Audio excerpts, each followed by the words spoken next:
What is going on, everybody? Depraved Slasher here. We are back with the Pound / Marvel Media Podcast.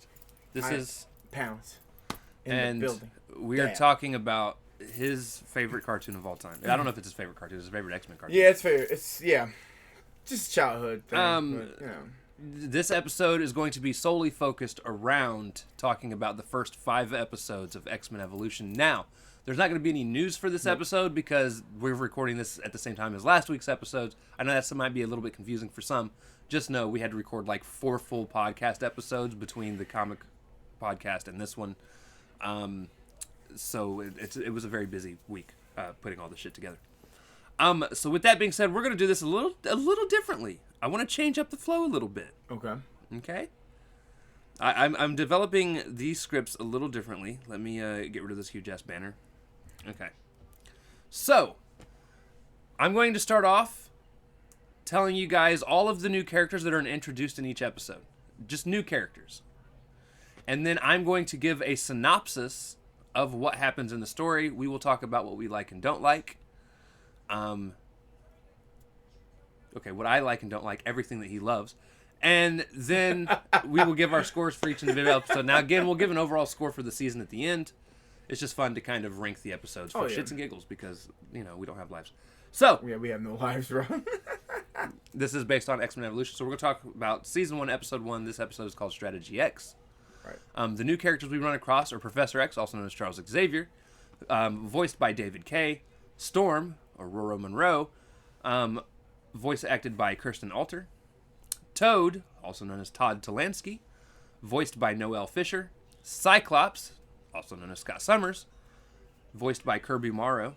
Mm-hmm. Jean Grey, who's just Jean Grey, is being voiced by Venus Terzo. Terzo? Something like that. Right. Wolverine, Logan, is being voiced by Scott McNeil. Nightcrawler, Kurt Wagner, is being voiced by Brad Swaley. Sabretooth, which we think his name is Victor Creed. We're not sure. Online it wasn't sure either. Right. He's being voiced by Michael Donovan. Mystique, whose name is also Raven Darkholm, is being voiced by Colleen Wheeler. And then Magneto, also known as Eric Lehnsher, mm-hmm. Is being voiced by Christopher Judge. He knows who a few of these people are. I have no clue who any of these fucking people are. Yeah, they all came from certain animes. They used to come on around that time. So I was like, hey, I want to watch this shit. Let's see what this is about. Because they're voice actors, and there you go. So it's a little snippet there. All right, so here's a quick synopsis of this episode. We start off with seeing the troubles of the X-Men in high school. Cyclops almost gets caught as a mutant. Jean is carrying on some sort of weird dual relationship with the quarterback and Scott. Some really weird shit. So Mystique tells Toad to figure out all that he can because she's the principal of their school. Right. So she tells Toad to figure out all that he can, and he goes to the X-Mansion. Meanwhile, Wolverine sees in the newspaper that there might be some trouble, so he heads home. The X-Men get a new student in Nightcrawler, who Xavier gives a device to look human. Right. Toad and Nightcrawler get in a fight and wreck a part of the mansion, and then end up in the danger room where Cyclops, Storm, Jean Grey have to end up saving them. And then Toad dips out afterwards. Nightcrawler feels that he failed, so he tries to leave. He's met by Cyclops in the hangar where the Quinjet is, X-Jet, whatever the fuck they call it. Right. And Cyclops tells him, he's like, yo, we all make mistakes, that's okay. Logan shows up, the X-Men Professor X welcomes him, and then we end with Mystique yelling at Toad just for because Toad's memory got erased by Professor X in terms of where they were and what all was going on there. And then Magneto tells her to relax, everything will go as they need it to. Yeah. That is the quick synopsis. So over and above all, one of my big concerns is going to be with this show, I can already tell you now, is I'm not sure exactly how I feel about the X-Men being in school as a plot device. Oh yeah, when I saw the episode, I said, "Oh, he's gonna hate that." I'm not hated, but he's gonna have different. I feel like characters have their specific stories, right? And school is like actual school. High school is not the X-Men. That is totally Spider-Man's gimmick. I don't want to see anybody else go through that. Like that's his thing. That's what makes him unique to everyone. Right. But it also depends on how they pull it off later on in the series. This episode, it didn't fare so well for me. Well, because right now they're trying to keep a low profile about what they're trying to do here. They can't just like go willy-nilly blasting, teleporting, Minecrafting, all that shit. They can't do all that like while they're in high school. Right. Also, I'm not a huge fan of Storm, Logan, and Professor X being the only adults in the series in terms of with the X-Men. But, you know, I didn't make the show. All I can do is watch and talk shit about it. So, in terms of this first episode... Oh, you want me to... Thoughts and opinions. Thoughts and... He loves it. It brought me back to my childhood. Goddamn. Like, I can't... I get it. You know, some of this... Now, okay, I would say the acting a little bit was kind of a little cheese. And it's going to be cheese throughout this whole entire series because that's 2003 for you, man. Jesus Christ. Or did it come out 2000? No. No, how they were talking was... The voice acting. Yeah, the voice acting. It's not cheese, it's bad. There's a difference. For you, it's... No, dude, Nightcrawler, whoever voices Nightcrawler's Romanian accent... I didn't even care about the accent. I thought he not was... voice a Romanian accent. Hey, he was funny. Nightcrawler was a funny motherfucker. I don't even care about... In fact, he might as well be the MVP until we get to later on. Then it might be Scott. You know who has a better, like, Romanian-sounding accent than him? Olsen. Wanda? Oh, Wanda. I was like, who the hell is Olsen? The Scarlet Witch, yeah. I don't remember what her actual name is. Right. I know she's sisters with the twins. Wanda Maximoff. But the chick that plays Wanda in MCU. Yeah, Elizabeth Olsen. Yeah. Okay, I was like, who the hell's Olsen? I think about that. You know that accent that everyone's like, dude, you shouldn't do that accent? Right, and like, where'd your accent go? Yeah, at least sounds decent with that accent. I feel like they say, here's a script. Try to speak somewhat German, Romanian. Give me something. And there it is. I don't know. I thought it was cool. I thought the whole thing was cool. Toad went do his thing as being a troublemaker. I also hate Logan's accent. They made him a country bumpkin. I don't like that. Yeah, what the... He kind of had that southern drawl to his voice. Southern drawl to him. And then I seen the picture of the guy that voices him, and I'm like, it makes sense. Yeah. This dude wears a cowboy hat around just for fun. I'm like, all right. It's Christmas. I got a Christmas cowboy hat on. Like, what the... This first episode, so there are some legit things that story plot wise, aside from the stupid fucking school thing, that I'm not a fan of. First off, them being teenagers is going to irritate the fuck out of me. Yep. I don't like kids, except for my kids. I like my kids. Oh, wait, what? I don't like other kids, and they're acting like kids, and I want to slap every fucking single one of them all the time. Like Scott, he acts like Toad Toad acts like a delinquent. Toad is already on the edge of annoying in everything that he's put in. Yeah, well, he's been annoying. Change it into him being like 13, right? And like, I want to kill a frog. Yep, he's like the delinquent kid that's like robbing. I mean, the first thing you see him doing is taking cash literally out of people's pockets. So right, and then Scott's like Captain America. He's like, man, why don't we just put the thing down? Like, let's put him down. And here's another problem I have. If I remember correctly, in the X-Men comic, Scott and Jean hit it off right away. Right. Here it's like... But in this, they're taking this whole story aspect of, like, she's trying to date normal people, but kind of like Scott on the side, but she won't admit that she likes Scott. I don't think Scott never admitted either. Until somebody else finally points out that Scott's kind of cute in a later episode. Yep. And then she's like, you know what, you're kind of right. And she's it's like, bro, not, this is so stupid. It's the love triangle. At least Spider-Man's love interests make you hate them. Like Mary Jane. I'm just kidding. No, we love Mary Jane. All of them. All of you. I love them all. But I hate it at the same time. Like, why are you here? Now, I'm going to rank this specific episode pretty low. I know you are. I'm ready for it. It does get better. I promise. Oh, I'm ready for you. What's your rank? I gave it a 5. I give it a 9. I give it a 9. There you go. I'll give it a 9. It did, like I said, it has some moments, but overall, it still was a good episode for me. I dig it. Next one, let's do it. Season 1, Episode 2, X Impulse. New characters we see in this are Shadowcat, also named Kitty Pryde. Bro, she had a freak out moment. Voiced by Maggie Blue O'Hara. And then we meet Avalanche, whose name is also Lance. Who is voiced by Christopher Gray. Yep. All right. I'm gonna rock your world. What type of acting? Who wrote this shit? Right. So, for the quick synopsis of this, we start with Kitty Pryde having a bad dream. Bro. She falls through her floor. Her parents freak out, so Professor X and Jean go to visit, and they get shut down by the parents. Which that's right. Logan also, at some point, smells Sabretooth near and suits up and goes after. And then Meanwhile, Scott and Kurt follow. Hey, real talk. Hey, come on. You would, yo. You would want to ride that? Hell yeah, let's go. There is one big complaint I have when connecting two of these episodes together. We'll get there. Yeah, I know you. So, Scott and Kurt follow after, yeah. which is fine. Yeah, that is fine. No, there ain't nothing wrong with that. I mean, at the end of it, there is something wrong with it. Whatever. They fuck everything up. Well, no shit. They're gonna fuck up a lot of shit, too. So, Kitty Pryde gets picked on at school. She gets shoved in a locker and then phases out through where she runs into a guy by the name of Lance. A.K.A. Ben Tennyson from Ben 10. I'm just kidding. And he's a mutant. Yep. Jean then talks to Kitty and shows off some of her powers to let her know that she isn't alone. Kitty freaks out. Right. More so when Jean says that she's reading her mind.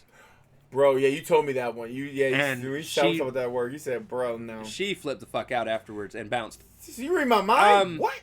And then Bad Boy Lance breaks through to her. Bad Boy Lance. Wolverine and Sabretooth get into it in a car garage, which is actually a pretty cool fight scene until Cyclops got into whatever, bro. Yo, this kids shit. shouldn't have meddled in adults' affairs. Actually, this is the funniest shit ever. I should go help him. But you see, Nightcrawler's like, I don't think we should. Hey, you better go help him. And thankfully, Cyclops' car gets destroyed. So, it does get destroyed, my car. Cyclops gets directly involved. Sabretooth gets away because of it, pissing Wolverine off in the process. It's like kid stuff that the kids would do. Just get involved in grown folks' business. Right.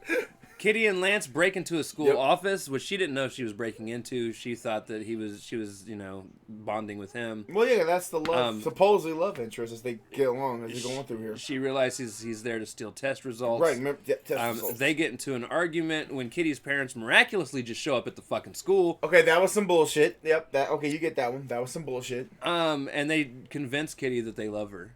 Right. Okay. We love you. Cool. Well, no shit. Every kid goes through that moment where they feel like their parents hate them. But when you get older, you realize your parents didn't fucking hate you. They admit love. We love you, Kitty. Like, don't do it. She leaves Lance, and the office falls on top of them. Yep. But Kitty phased through it all, got him out, right. And everything was fine. Overall, was a better episode than the last one. It's still that building up moment. Because if you guys remember, I actually shit on the first two episodes of Avengers, too. I thought they were pretty bad. But then episode 3 hit, and things started to just fucking be amazing. And just like the episode 3 is about to hit, too. Yeah, that's it. This is not as good, but... Yeah, what? Over and above all, like I said, it's an improvement. Cyclops should have just stayed the fuck out of Wolverine's business. If it thinks Cyclops... damn. And then here's my big problem, and this is just honestly being a stickler for detail. How is it Cyclops' car gets destroyed? And I mean it gets destroyed. Yeah, Sabretooth fucks him up. And then like 2 episodes later, they're cruising around in their car and it's in pristine fucking condition. I'm sorry. Hey, Charles Xavier used some shits and Charles Jean Grey magnet or do her power. Then they should have showed it. I don't want implied. All right. He got or it's like MacGyver. He got a new car. He got a new bitch. He got a new whip. It's like, damn, that quick. Must be friends with the Human Torch. Right. Flame on, fresh girls. I gave this episode a 6. I gave it also a 9. Yeah, 9 for real. No, for real. These episodes are cool. Like, cause it's like at the time when I was young, I said, bro, I would get involved. I'd be like, yo, that's Wolverine. That's my G. Get the fuck. He's not able to differentiate what he remembers as being great as a kid and understanding it's not that good now that he's I know that. I know just back down memory lane. Yeah, I tried that with the Ninja Turtles and it did not work out for me. And I was Ninja Turtles for Halloween several times. I know you say you was this for Halloween. I don't know, man. Like, the video games are fire though. No, definitely. Yeah, come on, video game. I'll fight you in there for that one. All right, season 1, episode 3, the Rogue which one. I misspelled, but it's called Rogue Recruit. Rogue Recruit. I spelled it Regu. Nice, keep that. Keep that forever. New characters in this episode are Rogue, voiced by Megan Black, and then Irene Adler, voiced by Ellen Kennedy. Right. So we start with Rogue. Getting your powers at a party. Yay. Bro. And the music design. Okay, the music, I get it. The music choice for that time is kind of off base too. Right. Her stepmom, Irene, context, who at the time of me writing the script, I was writing it as I was watching the episode. I was guessing was Mystique, which, by the way, I was right. Storm and Wolverine spar in the danger room. Kurt tries to constantly flirt with Kitty. She's grossed out by him. Oh, yeah, he's like a blue mutant. Yeah, she ain't fucking with him. Irene and Mystique then try to think of a way to get Rogue with them.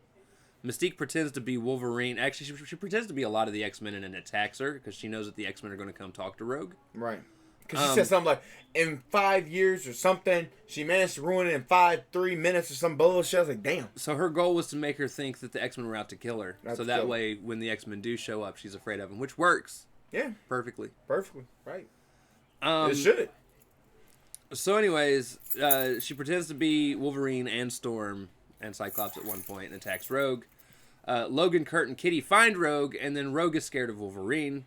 And then Kurt said, let me handle this. Kurt's like, I'll take care of this. Oh, God. And first of all, you should have known what... First of all, it's like episode 2. Y'all should have known where this was about to go and by letting these kids roam free. Like, you should already know this is Well, the thing is, so Kurt and Kitty go after her. Yep.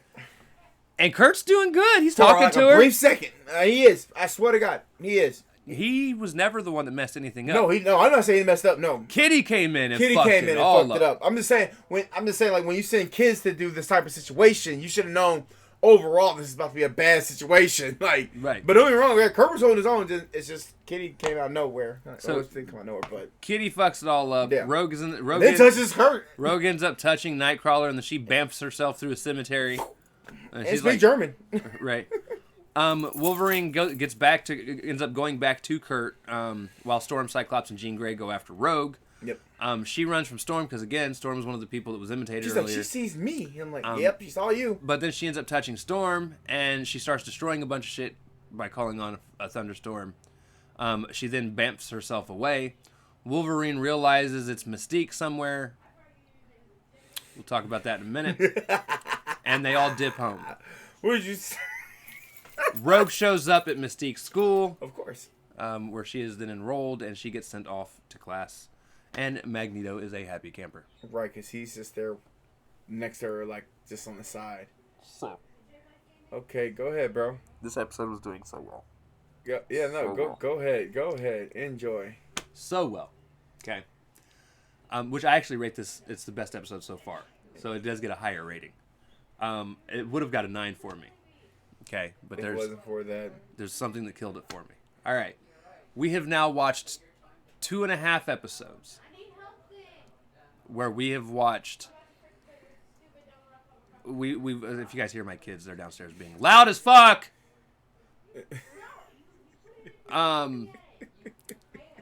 Guys, stop screaming. Love it, bro. But no, we end up watching 2.5 episodes where Mystique has actively shown she can turn into other people. Right. Which is great. Right.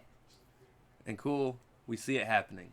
Mm-hmm. And then Wolverine, the only adult out with these kids. No, Storm's there too. Right. But she's knocked out. Yep. But we see Wolverine, and he goes, It must be Mystique.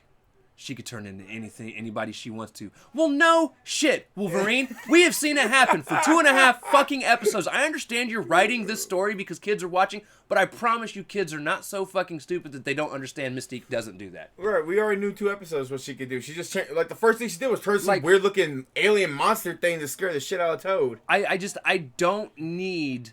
The exposition. Yeah, that was a bad... That's why... If he'd have just sniffed and been like... It's Mystique. And left it at that, cool. Yeah, you move on. Somebody literally wrote that and said, yeah, we're going to give a whole explanation. Like, I think I hope to God we all know this is Mystique doing this shit. If not, we're all in trouble. We got some weird mutant for real doing some shit, bro. No, it's not even that. It's cool for him to call out it being Mystique. Right, but does he they got whole... But I don't need you giving me a background fucking story. We've watched her transform. Twice. Actually, 3 or 4 times. 4 or 5 times in this episode specifically. Right, but... Before you said that. Oh my God. And then at least 2 to 3 times the episode before, and at least once in the first episode. She only did it once in the first episode. Yeah, okay, right. I'm just saying, But stop treating kids like they're fucking stupid. Right. And that's why I said that's why I give it an 8 out of 10 on that. See, I do give it 8 out of 10. That's actually what I gave it. It was an 8 out of 10. Right, because it's... I'm just saying, you'd have been a 9. Wolverine, you fucked up a whole point. Right, you're supposed to be the and you're my favorite character in this show, even though your voice actor sucks balls. Got like... He got stressed out that voice a little bit. All right. Now we got 4. Season 1, episode 4. This is called Mutant Crush. The only new character we get in this one is the Blob, also known as Fred Dukes, voiced by Michael Dobson. And he's doing some monster truck shit. Right. So we start off. Blob is doing some monster truck show where he's like holding on to monster trucks, shit like that. He gets made fun of, though, for falling on his face, which he should have, because he fell on his face. You ate shit. You just ate shit. Right. You ate all the shit. He kind of loses his shit. Literally. And then gets put in school by Mystique, because she's like, I like him. And we see, this is the first moment you really start to realize the Brotherhood is being formed. Right, the Brotherhood of Evil. Well, the Brotherhood of Mutants. Why I say evil? You did. Fuck. Immediately, he befriends Jean Grey. Yep. And I thought this was cool. I think it gets worse. Meanwhile, Cyclops gets teamed up with Rogue at school for a play reading. Yep. Jean Grey ends up getting kidnapped by the Blob, who, by the way, is trying to force her into being his girlfriend. This is one hell of a snuggle struggle plot I don't think kids are ready for. Right. Yo, now growing up, at first I didn't know what was happening. But now growing up, like, bro, this is so bad. This is so bad. Right. Bro, I care for you, the Blob. Now you just, like, went way the fuck over. Like, whoa, way left, bro. Way left. Come back, bro. So Cyclops gets picked up while he's rehearsing lines with Rogue. Right. Rogue wishes she had someone to get close to. Wolverine finds Jean and starts to fight with the Blob. Cyclops shows up, and Blob makes quick work of both of them. Yeah, he does. Cyclops, stop interfering in Wolverine's shit. You are not helping any fucking body. You are the biggest detriment to this team and will be for the rest of your fucking career. I hate you, Scott Summers. He's like... And this ain't even just because of this show. I just hate you. No, this is like the Scott Summers you met in the XMen movies. This is it. Anyways. It's that Scott Summers. I'm going to help you. Like, bro, you're not helping nobody. So Cyclops makes short work of them. Rogue then shows up to take Cyclops' power, and then takes Blob's power, and then Team Blob blasts off again. And boom goes the dynamite. You put that in there. I put the Blob blast off You again. should put and boom goes dynamite, because that's what happened. That's literally what the fuck happened. That was impromptu. So yeah, she basically she flings him up in the air and then shoots the laser that I guess also has the Blob strength. Bro, she hit a two-piece combo. Right. The team confronts Rogue, says, "Hey, you should join us." Rogue runs away. No, I'm leaving. Bye. What? And she doesn't understand why she did what she did.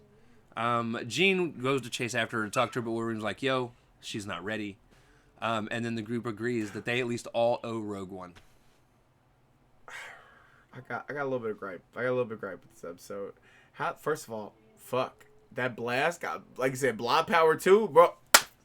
Bro, right. You threw like Don Blake out that motherfucker. You sat here and shot the Blob the first time before you touched the Blob and got his power, and it barely moved him. He was like, ha ha ha ha, right, like right. It fucking tickled. And you're telling me just because you touched him, you're telling me just because you touched him, right? All of a sudden the blast has the power of the Phoenix Force. Like I'm trying to figure out here. That's what it did. Like, oh my God, you threw like how that comic with Don Blake, he chucked that dude that way. Like God, Lord, and is he dead? Good. I know he'll be back. It's my show. Come on. But I'm thinking to myself when I saw it, I was like, bro, he literally and then he hit Thor. I'm just kidding. Oh my God, you're with me too? Get the fuck out the way. Blob's over here singing Butterfly Twice as High. Or Butterfly Flying By.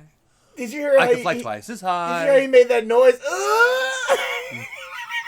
Now, I will admit, though, the guy that voiced Blob actually did pretty well. Oh, perfect. Solid work. But it's just so funny. It's like, that shit. And then Jane's like, she's not ready. Bitch, shut the fuck. Everybody, shut the fuck up. Hold on. That bitch did a 2-piece combo and threw that bitch that direction. I think she's so ready. Mentally, she's not mentally ready to join the team. Bro, she should be the leader of X. Right. Rogue is always like this most underappreciated fucking. What the fuck? Like, she's the most underappreciated, and like Jubilee's the most overappreciated. Right. Like, guys, stop rooting for Jubilee. Because no one gives a shit about Jubilee. No, she's cool. It's just Rogan should be the leader because she just went boom, boom, boom. Like, oh my gosh, she's just shooting the shit out of you. Here's the problem, though. And this is going to be something that is going to drive me absolutely batshit about this show specifically. Okay. When Rogue takes somebody else's powers, it actually takes a lot out of her, too, in terms of strength, ability. Like, it wears her down. Yeah, that's kind of... And she's in this show just like, mine, right. Bam, Because in the 90s X-Men, it was kind of like she just struggled. Now, like, now it hurts her. It hurts her. Now she's more like... But and she's getting... I mean, well, she gets her memories, too, which we knew that anyway. But she's just like OP. You're like OP as fuck. As I said, are you sure about... Like, Josh Eason came out... Are you sure about that bitch? And then just disappear. But yeah, so I give that episode a 7. I give it a 7. Hey, if I say, hey, don't get me wrong. Like I told you, see, it's I don't want to surprise you. Yeah, it's 7, bro. Because you know it is my child. It starts declining real fucking quickly. Cause what the fuck is happening? Oh shit. So then, season 1, episode 5 has the most unique Here we go. title Quicksilver. for an episode. This is called Speed and Spike. Speed and Spike. Quicksilver and the Spike, a.k.a. the grandson. Yeah, so new characters we get are Quicksilver, who is Pietro Maximoff. Yep. Also known as, sometimes in the comics, Magneto's son, sometimes not, depending on which canon they're sticking with at the time. Look, all I know, Wolverine was watching. What? He was watching them before. He's watching. We also get to meet Spike, who's also known, his name is Evan Daniels. He is Storm's nephew. Or nephew. And he is voiced, Quicksilver is voiced by Richard Ian Cox, and then Spike is voiced by Neil Dennis. All right. Spike! Aurora's your boat. Spike, Aurora's nephew, wins a basketball game that Quicksilver thought he should have had the chance to do. Right. Quicksilver then gets framed for trashing the school. Or not Quicksilver. Quicksilver then frames. Right, he frames him. I thought he framed Spike. Spike. Yeah, he frames him. I was typing way too quickly. Cause like you said, Quicksilver. Like, whoa, wait, what episode we watching? Right. So he frames Spike him by trashing the school. Where the X-Men make a deal to have Charles get him out if he joins the X-Men. He agrees and is enrolled in Bayville High because that's where all the X-Men go. Right. It's bad enough they have to live all together. Now they also have to all go to school together. So.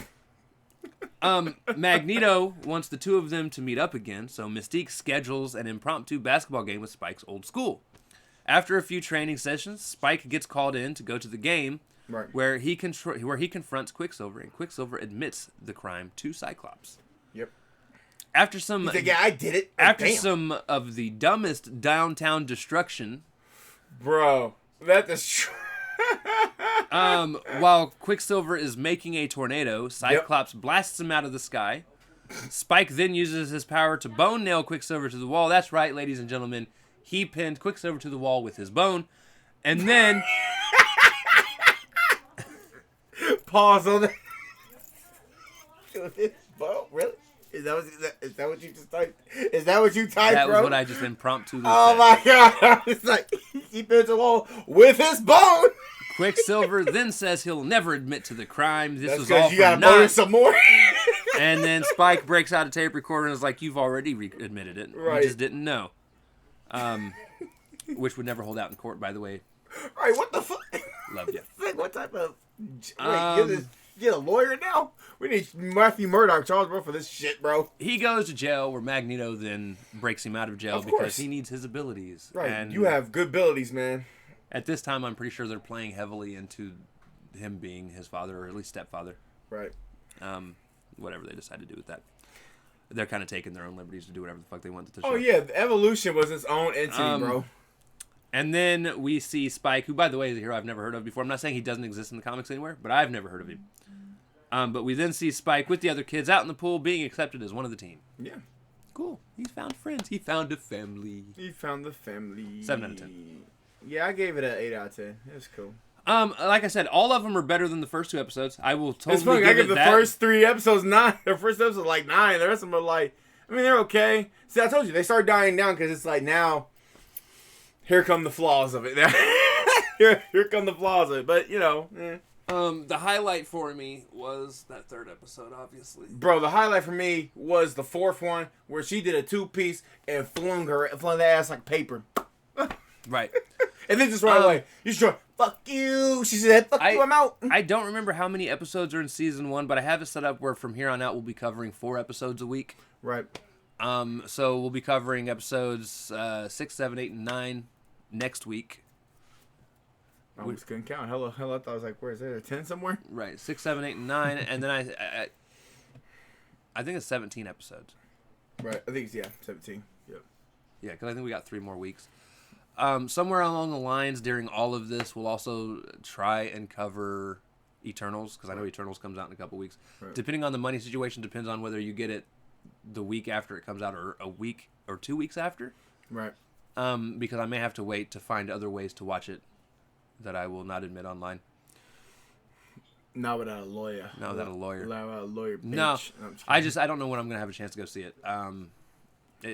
$36 and maybe more because my kids are here every weekend now, so I'd have to take them with me. So we're talking about 4 tickets at like $16 a piece. Well, the kids get like $1 off, so because that helps. I'm not trying to spend $80 to go see a fucking movie. Like, and I'm gonna have to find a way to either maybe me and him go, they all stay here, right? Or however it happens, it happens. But we will try to get to the Eternals eventually. Right. And then somewhere, that's when Spider-Man... I mean, by this time, we'll be... Well... So we should be wrapping up X-Men Evolution by that time, man. Well, we should... I think we're going to wrap up X-Men Evolution a couple weeks before the next Disney Plus show comes out. Oh, Hawkeye. Yeah, I forgot Hawkeye comes out. Hawkeye comes out at the end of November. In November, right. Okay. And then we'll be either wrapping up Evolution a week or 2 before that, because I think we'll have a chance to draw one more thing. Right. I'm not 100% sure. And it'll be my turn. Hopefully I draw something good. Whatever. I'm not saying this is terrible. I'm afraid of drawing something like, I don't know, Spider-Man and His Amazing Friends. Or that's that Amazing Spider-Man from 1996, 1967, or 1966, 1967. Just think, I could be picking Incredible Hulk. I saw that. I saw the Hulk. I said the Incredible Hulk. But that's not what we chose. So, right. Anyways, actually, this episode was super short. Oh, well, yeah. With no news, we dropped it down to a 32-minute episode. 32 minutes. Go. Boom. Those were awesome. So, yeah, guys.